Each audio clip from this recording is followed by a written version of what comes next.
Let's talk about the ARF. What is your vision for the organization? Oh, I'm so excited to be here.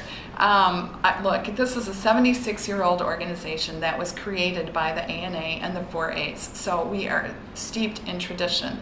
And the tradition of the ARF, because we're a nonprofit organization, is to bring original research that's objective and bring it to the table and anticipate business needs and then actually respond to the questions before people are asking them in the industry.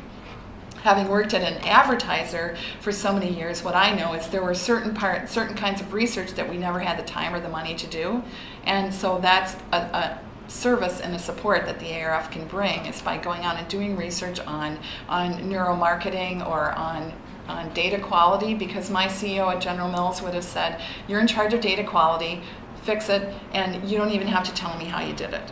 But I wouldn't have necessarily gotten extra resources to do that. Being able to bring back a solution from the ARF that's endorsed by P&G, Kellogg, Viacom, NBC, CBS, all our member companies, and bring that endorsement back to my CEO makes it even more valuable.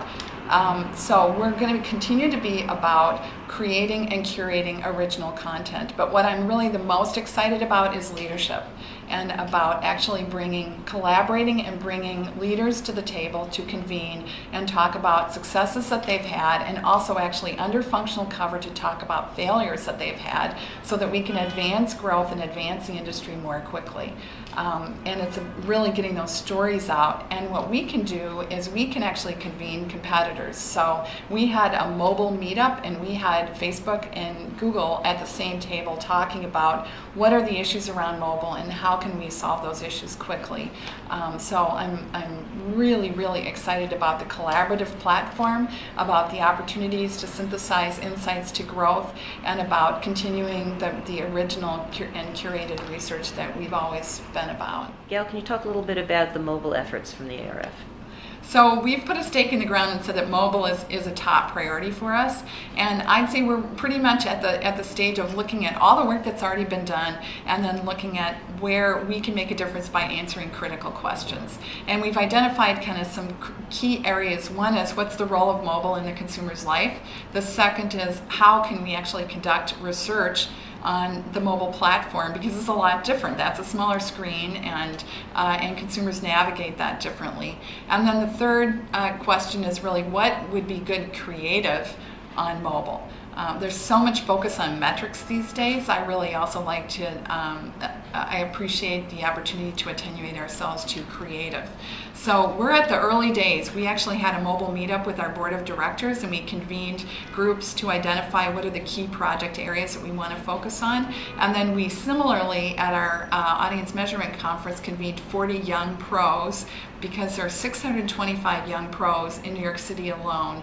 And so we convened young pros to say, hey, what about mobile in your lives, and what questions would you like us to answer in order to advance the industry? The ARF is doing a lot of work in neuroscience. Can you talk a little bit about that? Yes, just at our audience measurement conference just less than 2 weeks ago, we unveiled our what's referred to as Neuro 2 project, and Horst Stipp and the team from NYU and Temple University and a number of sponsors actually went through and they had done research and got all the insights across traditional advertising methods as well as neuro methods for over 30 commercials. And these sponsor companies also gave us sales data. They contributed sales data so that we could actually understand what works and what doesn't work. And so the insights from that project unveiled that traditional methods do predict sales, but in addition, if neuro methods are added on top of those, there is an even better prediction of the kind of sales. And I think it just really portends the importance of the emotional connection that is sometimes unexplained in traditional techniques that neuro is able to actually assist with. And then further, when looking at the types of neuro techniques, functional MRI came up as being more of the gold standard than some of the other techniques, while they all had their value. Now the implications of that are that if you take your budget, if you had a huge research budget for a traditional brand, then you might want to invest in both traditional techniques and neuro, and you might even want to go all the way to investing in fMRI, which is a pretty expensive technique.